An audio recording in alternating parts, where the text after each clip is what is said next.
students. Welcome to part 4 of the New York Regents exam, Algebra 2 Trig. We're going to be going over questions 28 to 32. Remember, this document is available online at New York State NYSEDregents.org. Alright? So before I start, I just want to commend you for spending the time to go over these videos. It shows that you care about your education. You could be doing something else, but you chose the time to study mathematics. So excellent job. Alright, so let's go ahead and start with question number 28. This is the open-ended component of the exam, so I'm just going to be writing down the questions and solving them. So on 28 it says find the solution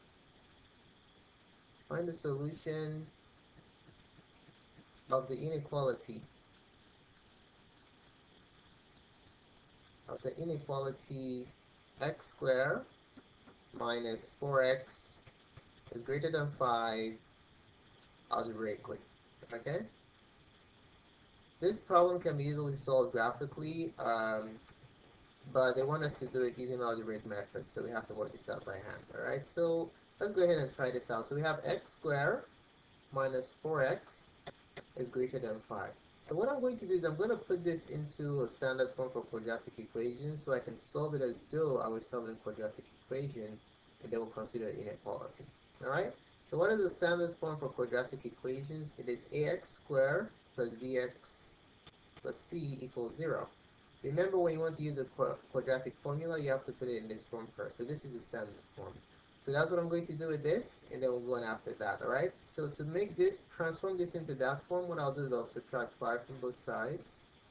So I'm going to have x squared minus 4x minus 5 is greater than 0.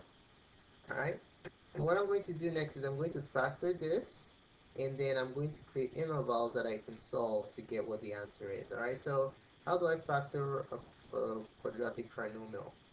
There are different ways we can do this. We can use the guess and check method, the box method, the star method, or the AC method, also known as the X method. So I'm going to be using the X method or the AC method to factor this quadratic trinomial. You can use whatever method you like.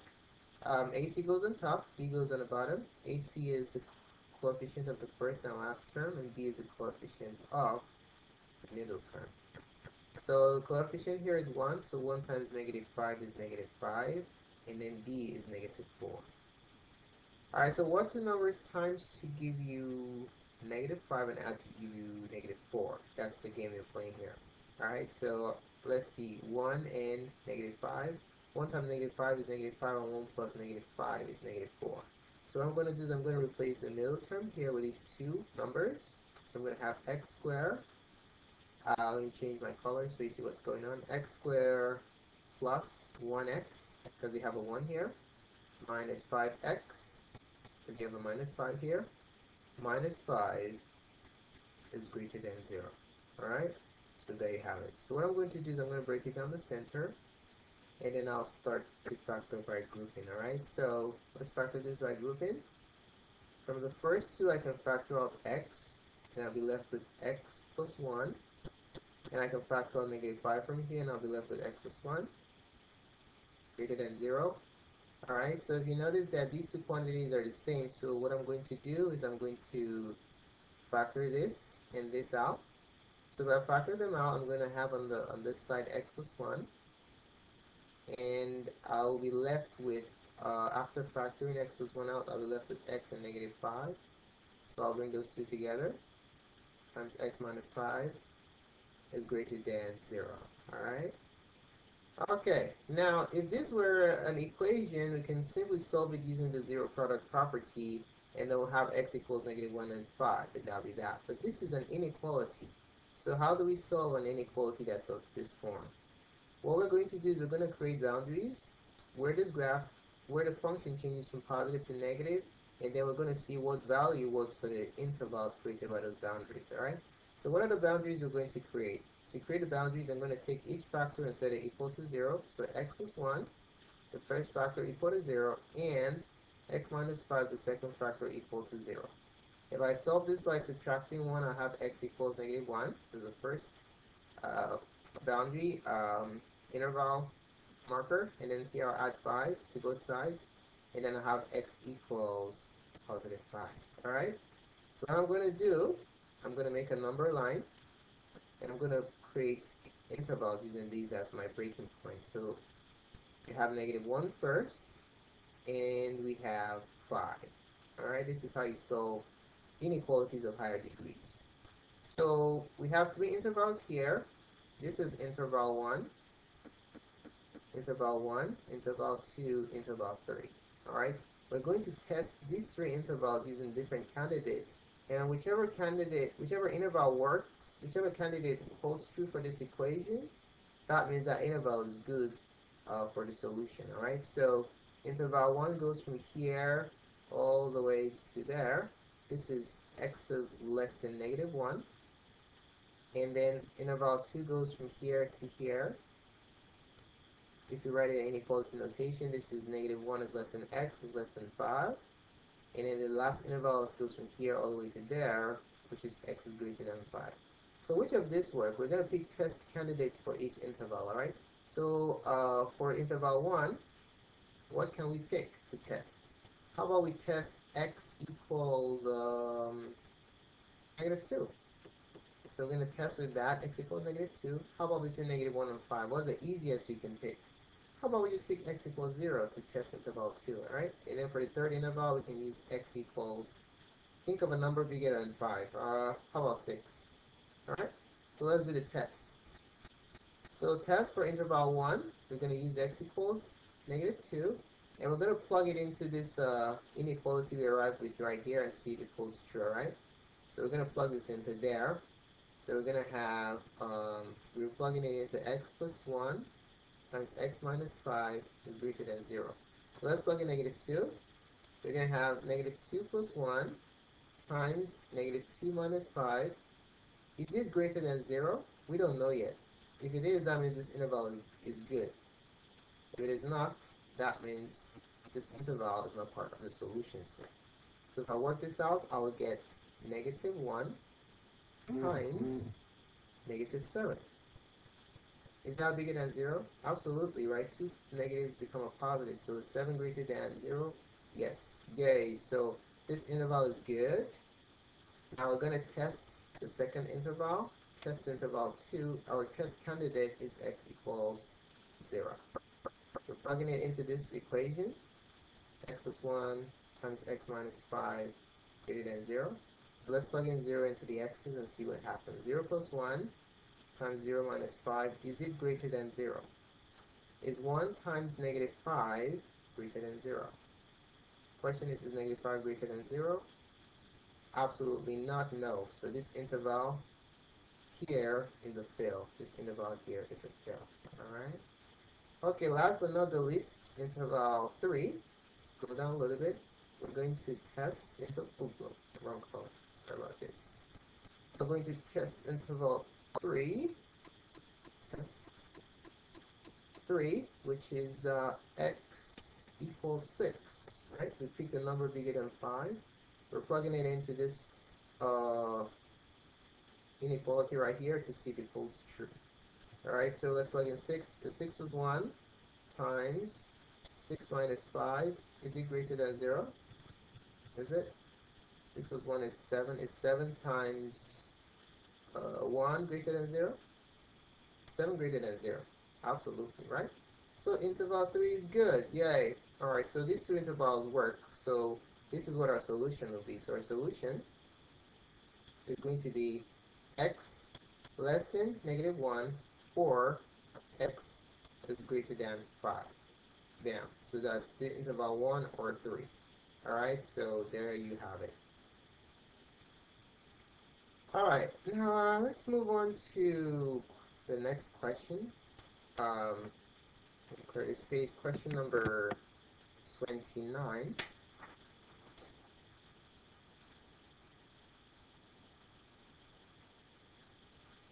All right, so for question 29, what we are asked to do here, we're going to solve algebraically. Solve algebraically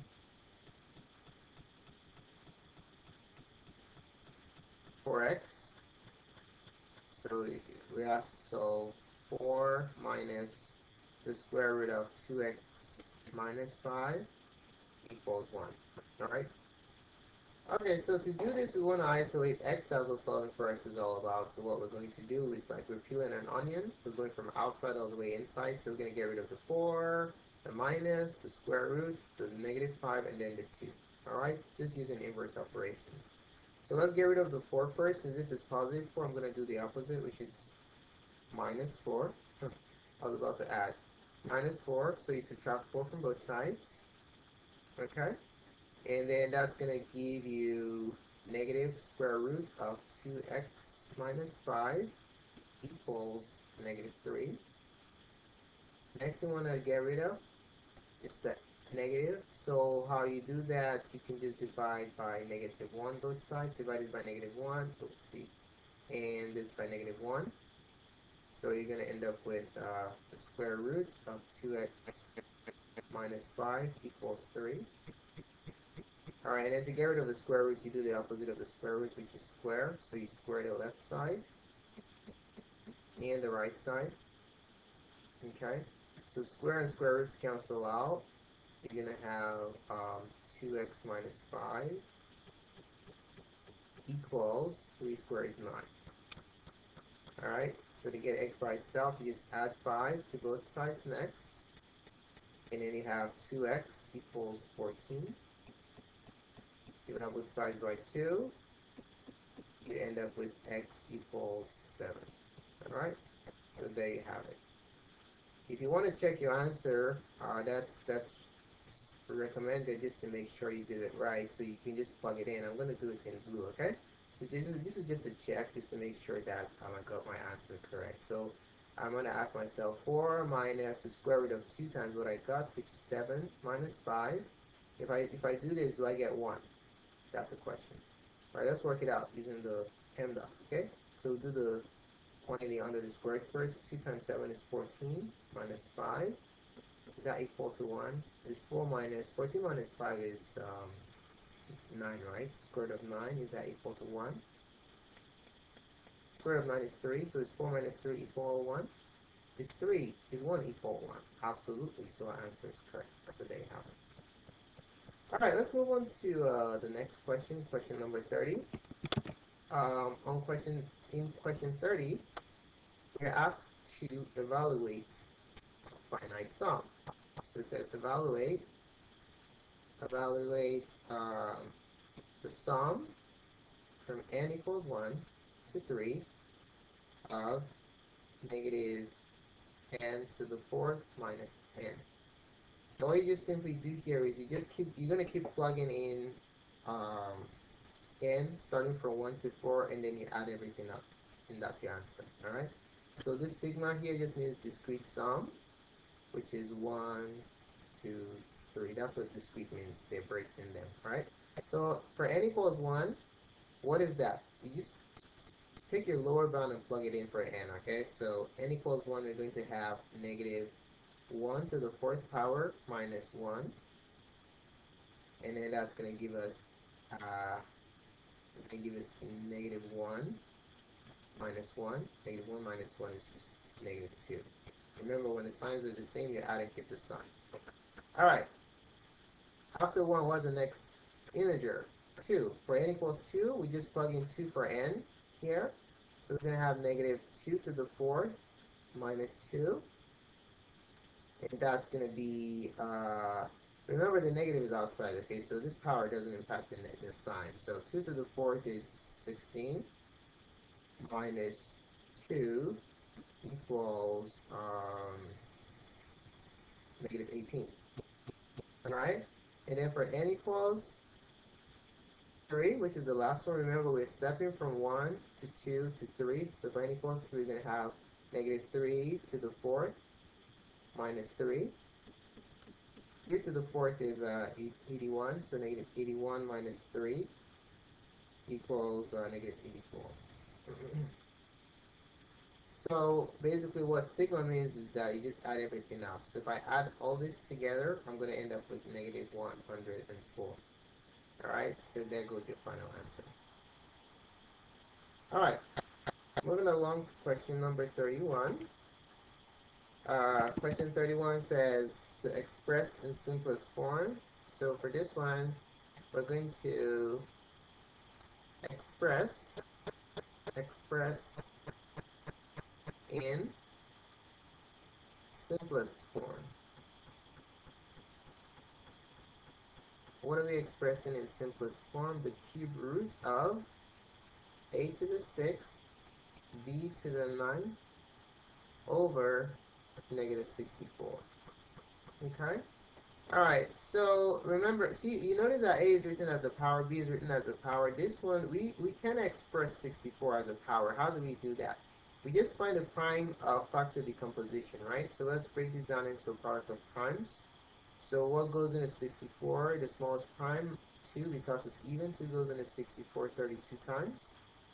2 goes into 32 16 times. 2 goes into 16 8 times. 2 goes into 8 4 times, and then 2 goes into 4 2 times. So we have 1, 2, 3, 4, 5, 6. 64 is the same thing as 2 to the 6th power. Alright? So the problem can be rewritten as the cube root of a to the 6th b to the 9th over negative 2 to the 6th. Alright? So if you and the nth root of a is the same thing as a to the 1 over n, right? You know that using the rule of exponents. So basically this can be expressed as the quantity a to the 6th b to the 9th over negative 2 to the 6th, all raised to the what? 1/3 power. Alright? So what on earth am I going to do here? What I'm going to do is I'm going to take this power, this 1/3, and I'm going to distribute it to this power, to that power, and then to the power on the bottom. Okay? Now note, anytime you have an even root, the minus comes out. If you were positive, if you have an odd root, the minus comes out. If it were even, then you have an imaginary situation. Alright, so this minus comes out basically because we have an odd root right here. So we're going to have a to the 6th times 1/3. b to the 9th times what? 1/3, because this power is being multiplied by everything, okay? By every power. Times 2 to the 6 times 1/3. This minus got extracted out here because 3 is odd. So anytime you have an odd root, the minus comes out. Alright, so let's work this out. So we're going to have negative 6 over 3. What is 6 over 3? 2, right? Let me just show you the work so you don't get confused. A to the 6 over 3, b to the 9 over 3, and 2 to the 6 over 3. Okay? Alright, that becomes negative a 6 over 3 is 2, b 9 over 3 is 3, and then 6 over 3 is 2 squared. I just simplify the powers, alright? So your final answer is going to be a squared b to the 3rd. What is 2 squared? 2 squared is 4. And there goes your final result. Alright, now last question in this series, question number 32. And let me write this. This is a long one, so bear with me as I write this down. So for 32, it says a blood bank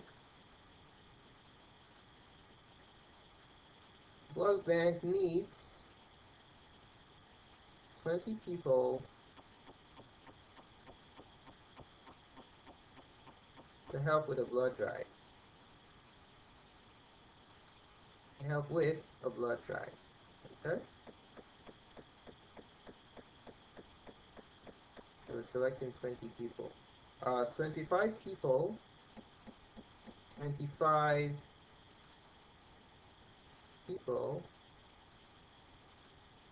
have volunteered.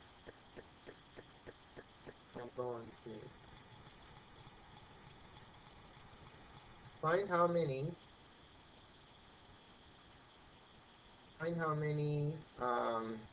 groups of 20,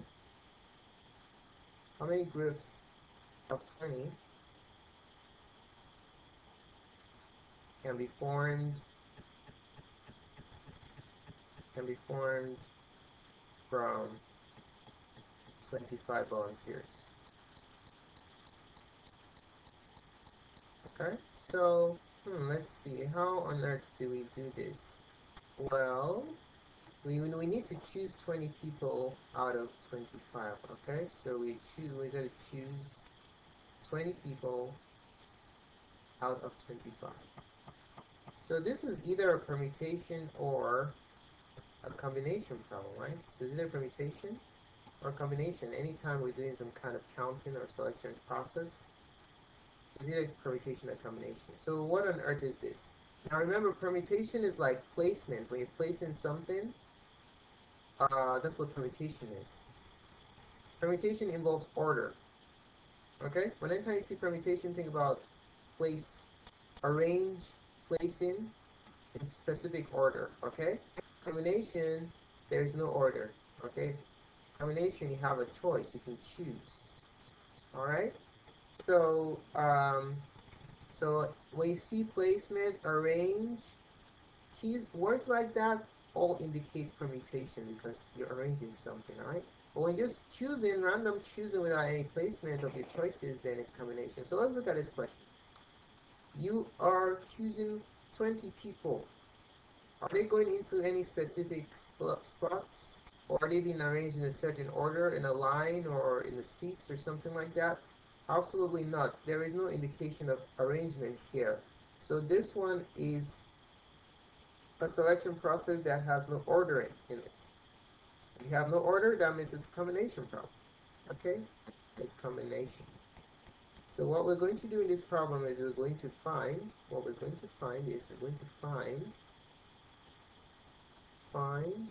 the number of ways you could choose 20 people out of 25. So you write 25, choose 20. Alright, remember the big number comes first. This is one way of writing it.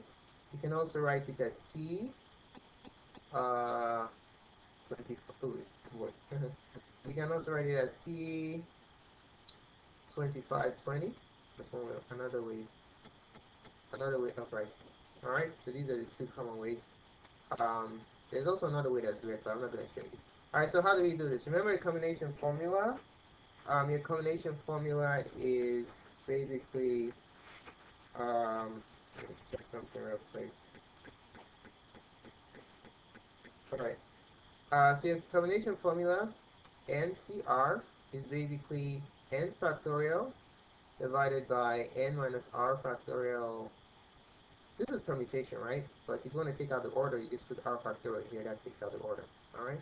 So in this problem, what we're going to be doing, 25, choose 20, is going to be 25 factorial divided by 25 minus 20 factorial, 20 factorial.